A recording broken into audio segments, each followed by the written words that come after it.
The silent offering of Thorn Ridge. She smiled while giving them almost nothing. That was the part that broke him.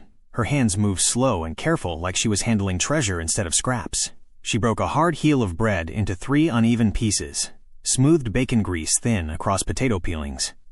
Made it look like enough, made it look like love. The youngest child laughed, thinking it was a feast, and the mother let him believe it. Caleb Thorne stood frozen outside the shack, breath caught in his throat, knowing he would never forget this moment. And knowing his life had just changed, he hadn't meant to stop. Caleb reined his horse at the far edge of Eagle's Post Crossing, just long enough to adjust a loose strap on his saddle. Winter clung hard to the land. Frozen mud cracked under hoof. Bare pines clawed at a sky pressed low and gray. His saddlebags were heavy with supplies from the mercantile. Flour, coffee, salt, more than enough. Then he saw the light. A thin glow slipped through warped boards of a shack, leaning tired against itself. Movement followed. A shadow bending, straightening, bending again. Something in the rhythm pulled his eyes where they didn't belong. Caleb turned his head. Just a glance. That was all it took. Inside, the woman knelt on the dirt floor beside a crate-made table. Her dress was faded, clean, but worn to softness. Sleeves rolled up despite the cold. Dark hair pulled back, escaping its pins at the edges. 3 children sat close, knees touching, shoulders brushing like they shared warmth by habit. On the table sat a chipped tin plate, potato peelings, bread heels gone hard. A smear of bacon grease scraped from the pan. Caleb's chest tightened. The woman divided the food with steady care. 3 small piles. No hesitation. No favoring. Her hands trembled just a little. "There now," she said brightly. Too brightly. "A fine supper for my fine children." The oldest girl, maybe 8, watched her mother's face instead of the food. Sharp eyes, quiet. The boy beside her sat cross-legged, hands folded like he'd learned patience early. The youngest swung his feet and grinned, unaware of the lie being given as comfort. The girl touched her mother's sleeve. "Mama, aren't you eating?" The woman didn't miss a beat. "I had plenty earlier, sweetheart." Caleb swallowed hard. The girl nodded, accepting the answer because children trust the ones who love them. The youngest laughed again. The sound cut deeper than any knife. Caleb eased his horse backward, slow, silent, like he was the one stealing. Behind him, the woman laughed too. Warm, genuine, a sound that refused to let hunger win. He rode away with his jaw clenched and his heart pounding like he'd been caught doing something shameful. But the shame wasn't his. Not really. It was the world's. And somehow now, it sat square on his shoulders. Thorn Ridge stretched wide and proud beyond town. 200 acres of good grazing land. Full barns, solid fences, a house built larger than one man ever needed. Caleb had carved it all out of dust and doubt with his own hands. That night, it felt empty. His housekeeper set roasted chicken before him. Potatoes, carrots, fresh bread, steam still rising. Preserved peaches shining sweet in a china bowl. Caleb stared at the plate, saw potato peelings instead. He pushed his fork away. "Everything all right, Mr. Thorne?" Mrs. Gable asked from the doorway. "Just not hungry," he said. She nodded. Said nothing. Took the plate away. Later, alone in the lamplight, Caleb sat at the long table meant for laughter that never came. His mind kept circling back. A mother smiling while dividing nothing. Children thanking her for scraps. He hadn't seen hunger like that since he was a boy. Since the winter his own mother stretched flour and hope thin enough to see through. Since the morning a sack of flour appeared on their porch. No name, no note, just mercy. That gift had saved them. He never forgot it. The next morning, Caleb asked questions without asking them outright. At the mercantile, old Silas Vance weighed nails and talked easy. "Widow," he said. "Name's Sarah Miller. Husband died in a mining accident near the Black Peaks 2 years back. Moved here after, keeps to herself. No family?" Caleb asked. Vance shook his head. "Proud woman. Won't take charity." At the dry goods counter, another woman leaned in close. "Church tried helping once. She thanked us real polite. Said she was managing. Caleb bought more supplies than he needed and left before his jaw betrayed him. That night, he didn't sleep. By dawn, his decision had settled deep and firm. Caleb filled the largest wicker basket he owned.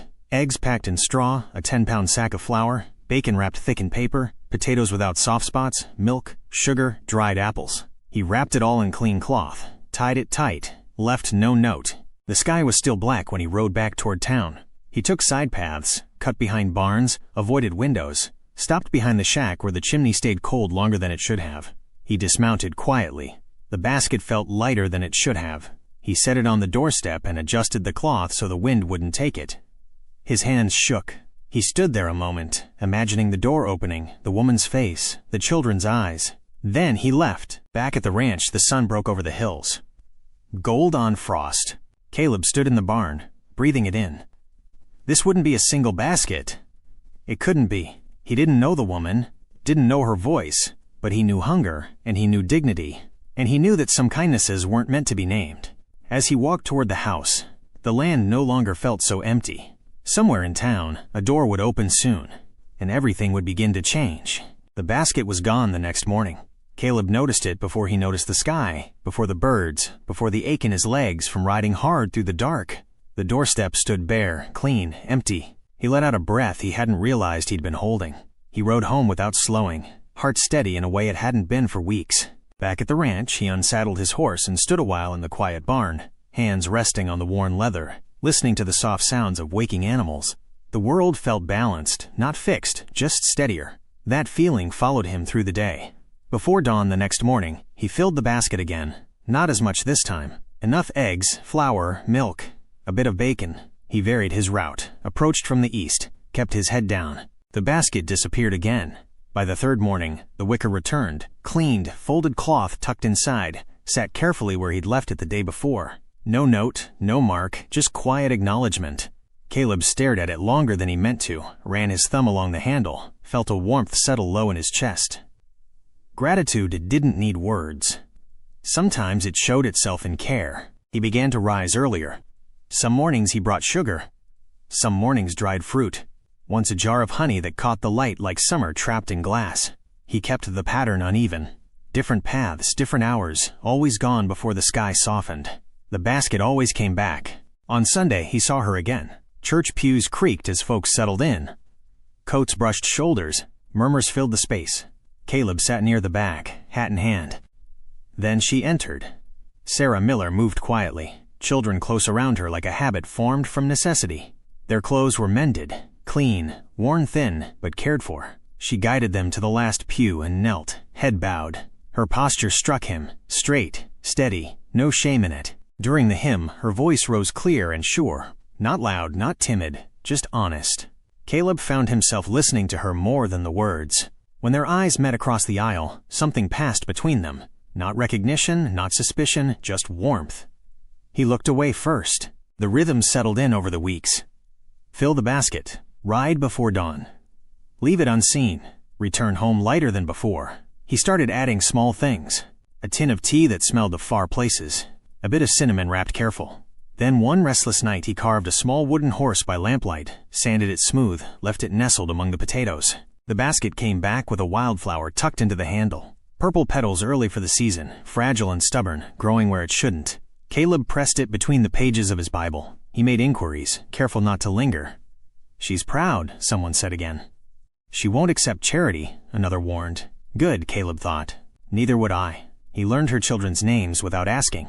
Abigail, Jacob, little Toby. He noticed Abigail's eyes at church, following the preacher's Bible like she was pulling words from the air.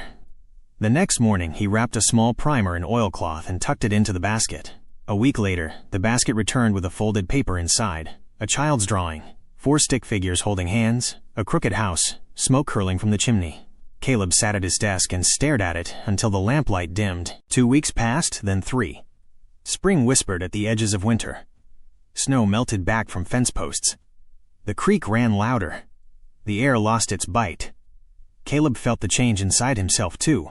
A thought he hadn't known he needed. One morning, he arrived earlier than usual. The sky was still heavy with night when he set the basket down. He turned to leave and the door creaked. Caleb moved without thinking, slipped behind his wagon, pressed flat against the wheel. His heart hammered so loud he was sure it would give him away. The door opened. Sarah stepped out wrapped in a shawl, hair loose around her shoulders, bare feet on cold wood. She looked left, right, squinted into the dark. Caleb held his breath. She bent and lifted the basket. He saw her hands tremble. She pulled back the cloth. Even in the dim light, her face changed. Relief hit first. Then disbelief. Then something deeper. She pressed a hand to her mouth. Tears slipped free.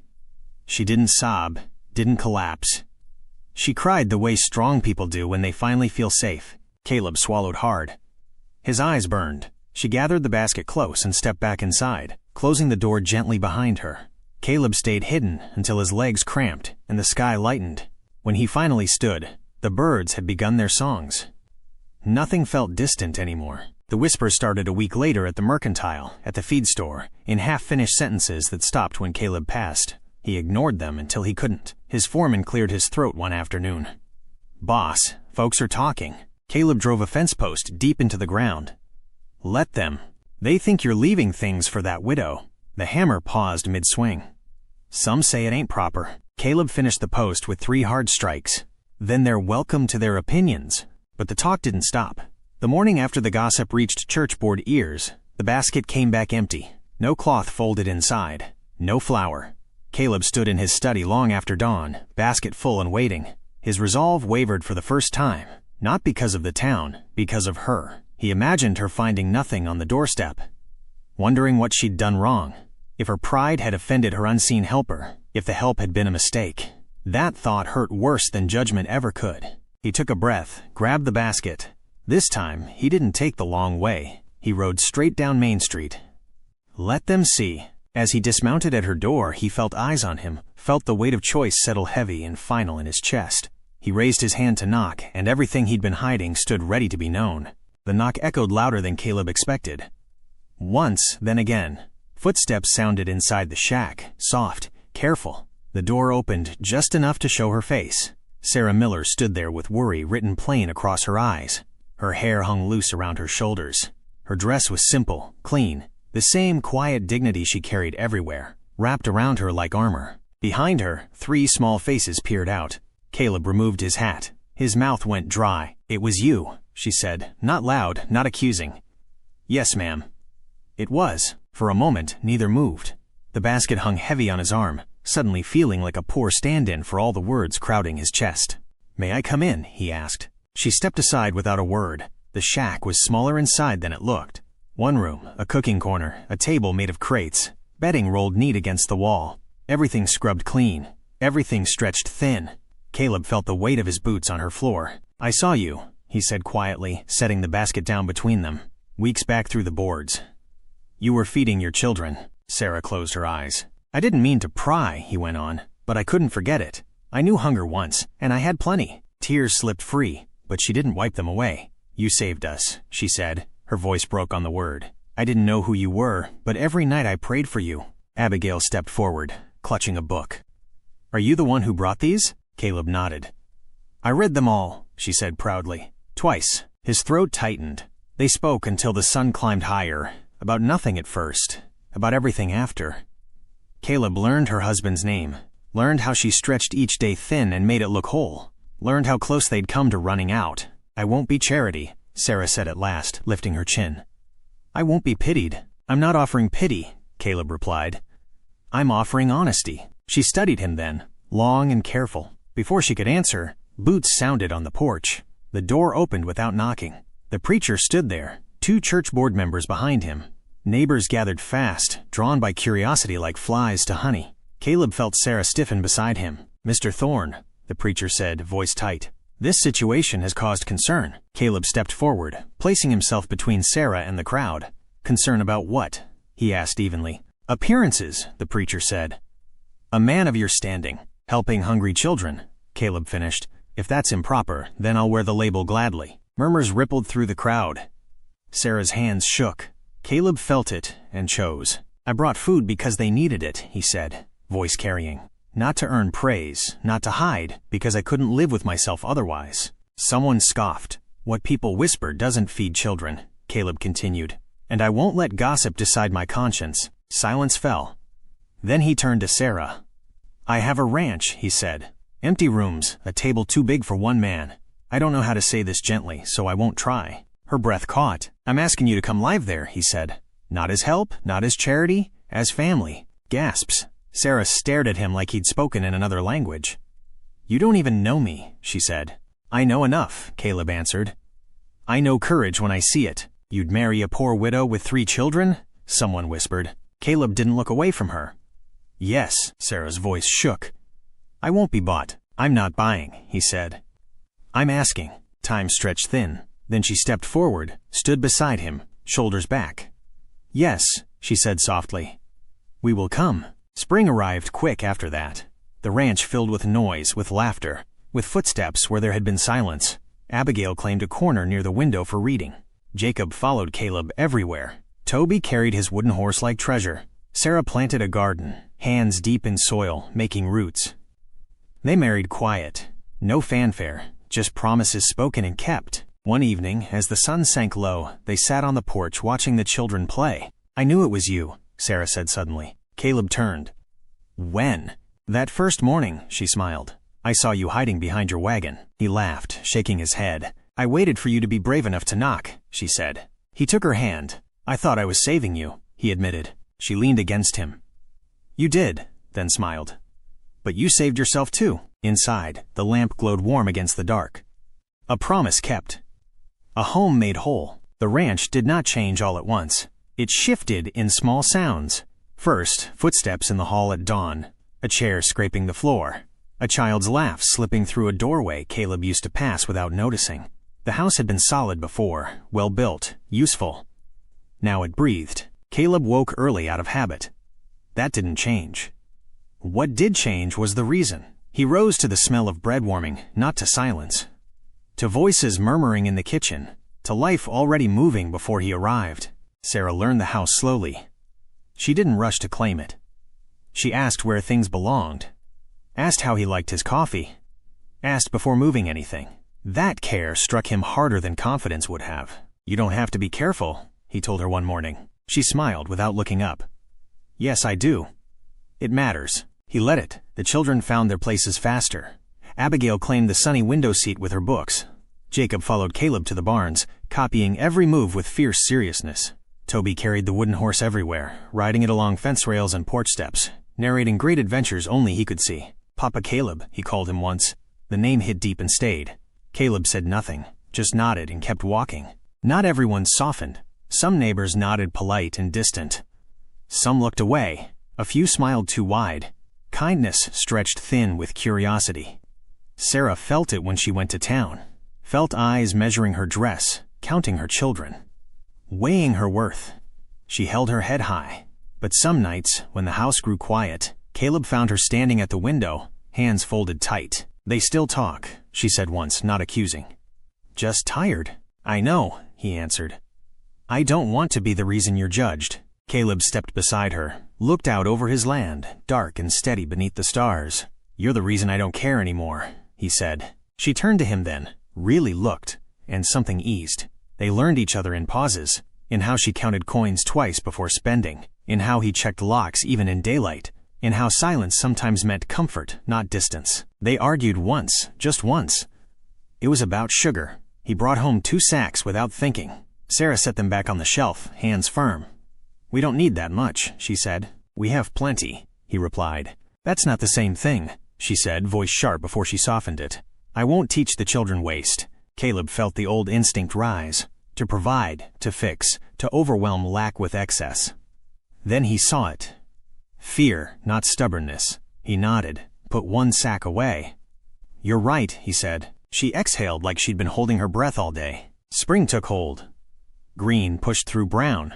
Calves stumbled into the world on unsure legs. The garden broke ground. Neat rows marked with care. Sarah worked the soil with the same hands that once divided scraps. Only now she planted plenty. Church felt different.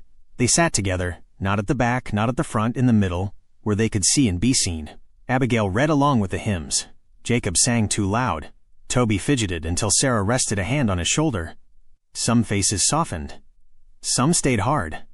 Caleb didn't look away. One afternoon, Mrs. Mercer, the woman from town, approached Sarah. I misjudged you, she said plainly. I'm sorry. Sarah studied her long, then nodded.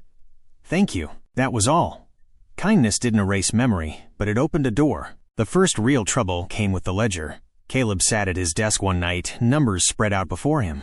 Repairs, feed, wages, school supplies, shoes that didn't pinch growing feet. Sarah noticed the crease between his brows. Something wrong? No, he said too quickly. She waited, said nothing. He sighed. I planned for cattle and land, not a family. Her face fell. Just a little, but I'll make it work, he added fast. I always do. She reached across the desk, fingers warm on his wrist. We'll make it work, she corrected gently. Together. He nodded. Relief loosened something tight in his chest. That night, Sarah found him in the barn long after dark. You don't have to carry this alone, she said. He leaned against a post, tired in a way he wasn't used to admitting. I don't know how to be half, he said. I either give everything or nothing, she smiled. Then we'll teach each other balance. The town noticed. They noticed the children growing sturdier, laughter spilling past fences, Sarah's garden thriving. Caleb, still working harder than anyone, but lighter somehow. Whispers changed tone, not praise. Respect. One evening, Abigail handed Caleb a folded paper. I wrote something, she said. He opened it slow. A story about a man who left food without a name, about a mother who never stopped smiling, about a house that learned how to be a home. He cleared his throat. It's good, he said. Abigail beamed. Papa Caleb, Toby called from the porch. Mama says supper's ready, Mama. The words settled like a promise. Later, when the children slept, Caleb and Sarah sat on the porch, shoulders touching. I was afraid, she admitted. Afraid this would all disappear. He took her hand. So was I. She smiled, tired and real. But fear doesn't get to decide anymore. No, it didn't. The lamp glowed in the window, steady, warm. Inside, a family slept safe. Outside, the land rested easy. And for the first time, Caleb understood that abundance wasn't what you stored. It was what stayed. The drought came quietly. Not all at once, not with drama. Just a few weeks without rain, then a few more. The creek dropped lower than it should for May. Grass lost its shine.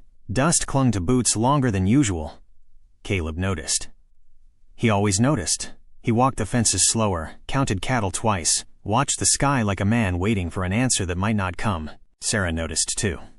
She didn't say much at first, just stretched meals a little. Watered the garden early and late, mulched deeper, taught the children not to waste a drop.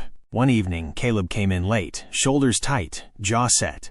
It's going to be a lean season, he said. Sarah nodded. Then we'll lean together. The numbers grew heavier. Feed cost more. Buyers offered less. One fence line needed repair sooner than planned. Caleb lay awake nights staring at the ceiling, listening to the house breathe around him. The children slept soundly. That mattered, but the old fear crept back in. The one that whispered that abundance could vanish, that one bad season could undo years of work, that providing meant never letting anyone feel what he once had. One night he sat at the table long after the lamp burned low. Sarah joined him without speaking, set down 2 cups of tea. You're carrying it again, she said softly. I don't know how not to, he answered. She studied him. When you brought those baskets, you didn't save us by giving more than you could spare. He frowned. I gave plenty. No, she said gently. You gave what you had, and you trusted it would be enough. The words settled slow. The town tested them again. A neighbor suggested selling part of the land. Another hinted that taking in a widow and children had been foolish. Someone said it kindly. Someone else didn't. Caleb said little. He worked. So did Sarah. She took in mending, taught Abigail letters in the evenings, and took payment in eggs or milk. Traded preserves for seed. Pride bent but didn't break. One afternoon, Caleb came home to find the porch full. Neighbors stood there with sacks. Feed. Seed. Tools. No speeches. No apologies. Old Vance cleared his throat. You helped when folks needed it. Figured it was time we remembered. Caleb didn't trust his voice. Sarah did.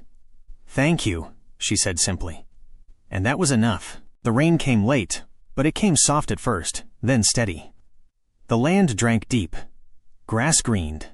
The creek rose. Cattle filled out again. Caleb stood in the rain one morning, hat in hand, letting it soak him through. Sarah watched from the porch, smiling. Summer followed with warmth and work and small joys. Abigail read aloud every evening. Jacob learned to ride without fear. Toby learned that the wooden horse didn't need to be everywhere anymore, just close. One night, as fireflies blinked along the fence line, Caleb realized something had shifted. He wasn't afraid of losing anymore, because he knew what couldn't be taken. Trouble came one last time. A letter arrived from a distant cousin claiming interest. Claiming rights, claiming land. Caleb read it twice, folded it slow. Sarah saw his face. We'll face it, she said. I don't want to drag you through it. She took his hands. You didn't drag me out of hunger. You walked beside me. This is the same. The cousin never came. The letter was all bluster, all smoke. Caleb laughed when he realized it. A real laugh, one that startled the children. "What's funny?" Abigail asked. "Nothing," he said. "Everything." The first anniversary passed quietly. No celebration, just a meal together. Bread, stew, garden vegetables. Plenty, but not excess. After supper, Abigail cleared her throat. "I wrote something," she said. Caleb smiled. "Let's hear it." She read slow, careful. A story about a man who thought wealth meant land.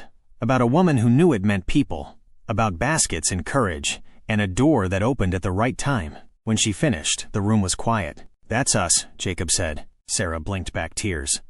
"Yes," she said. "It is." Later, after the children slept, Caleb and Sarah sat on the porch. "I still think about that night," Caleb admitted. "The scraps, the basket, how close I came to riding past." She leaned into him. "I still think about the morning you didn't come." He winced. "I thought I'd lost you," she said. "Not the food you." "I was afraid," he said. "So was I." She smiled. But fear didn't win. The stars came out slow and steady.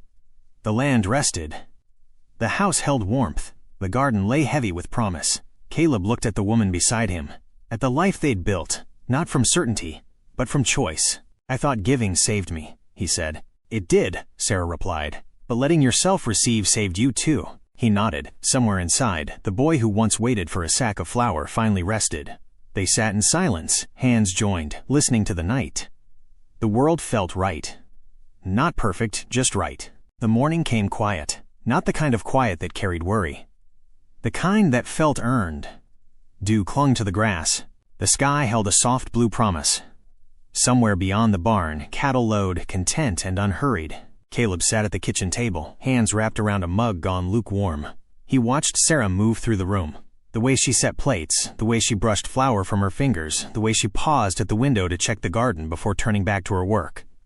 Ordinary moments. He had learned they were the rarest kind. The children burst in like weather. Jacob argued with Toby over nothing at all. Abigail carried a book under her arm, already lost in its pages. Sarah quieted them with a look that held warmth, not warning. "Eat," she said. "We've work to do." They did. There was always work, but it no longer felt like survival. By midday, the garden stood half-harvested, baskets filled with beans and carrots and early squash. Sarah wiped her brow and laughed, the sound free and easy. "Remember when I thought I'd never see this?" she said. Caleb nodded. "I remember thinking I didn't deserve it." She studied him. "Do you still?" He thought about it. About fear. About guilt. About the weight he once carried like proof of worth. "No," he said. "I don't," she smiled. In town, the mercantile bell rang as they entered together. Not separate, not cautious. Together. People looked up. Some nodded. Some smiled. A few still watched from the corners of their eyes. Caleb didn't mind. He bought what they needed. No more, no less. At the counter, Mrs. Vance cleared her throat. "Church supper next Sunday," she said. "We'd be honored if your family joined us." Sarah met Caleb's eyes. "We'll be there," she said. The words felt like a closing circle. That evening, Abigail asked a question she'd been carrying a while. "Papa Caleb," she said, "why didn't you leave a note with the baskets?" Caleb considered her. Considered the girl who once read by following words she couldn't see.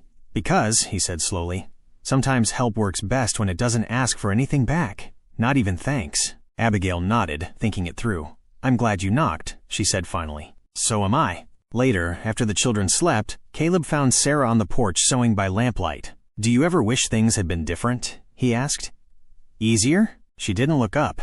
"No." He waited. "If things had been easier," she said, "we might never have learned what mattered." She tied off her thread, set the sewing aside, reached for his hand. "We didn't lose the hard years," she said. "They brought us here." Caleb squeezed her fingers. The first frost came early that year. It kissed the fields without warning, left the garden silvered and quiet. Sarah rose before dawn to check what could be saved. Caleb joined her. They worked without speaking, hands moving together. Familiar now. When the sun crested the hills, they stood back. Enough remained. Always enough. Winter returned the way it always did. Slow, patient, testing. But this time it found a house ready. Wood stacked. Pantry full. Laughter stored in the walls. Books lined by the window, small boots by the door, a wooden horse on the mantel, polished from years of loving hands. One night, as snow fell thick and silent, Toby climbed into Caleb's lap. "Tell the basket story," he said. Caleb smiled. Which part? The part where it comes back, he told it softly. About kindness that didn't announce itself. About courage that hid until it was ready to be seen. When Toby slept, Caleb carried him to bed. Sarah watched from the doorway, eyes bright. Years passed, not all of them easy. Some sharp, some thin, but none empty. Abigail grew into words and then into purpose. Jacob into strength and steadiness. Toby into laughter that filled rooms. The ranch weathered seasons. The town shifted, as towns do. And the story changed hands. People spoke less of scraps and more of baskets. Of a man who noticed, of a woman who endured, of children who grew because someone chose not to look away. One spring evening, long after the frost had loosened its hold, Caleb and Sarah walked the edge of the property together. The land stretched wide and green. You know, Caleb said, I used to think wealth was something you guarded. Sarah smiled. What do you think now? I think it's something you share, he said. And sometimes, something you're brave enough to accept. She stopped walking, turned to him. You were brave, she said. He shook his head. We were. That night, the lamp burned warm in the window. A familiar sight now, a promise kept. Somewhere, another child would grow up remembering a quiet kindness. Another life would turn on an unseen choice. Another heart would learn what Caleb had learned too late and just in time. That sometimes the smallest acts carried the longest echoes. And that love, when offered without demand, had a way of coming back full. If you felt this tale in your heart, don't forget to like, share, and subscribe to the U.S. Wild West, where every story rides through the dust, the danger, and the kind of love that never dies. See you in the next tale, partner. Would you like me to help you format this into a different style, like a screenplay or a summary for a social media post?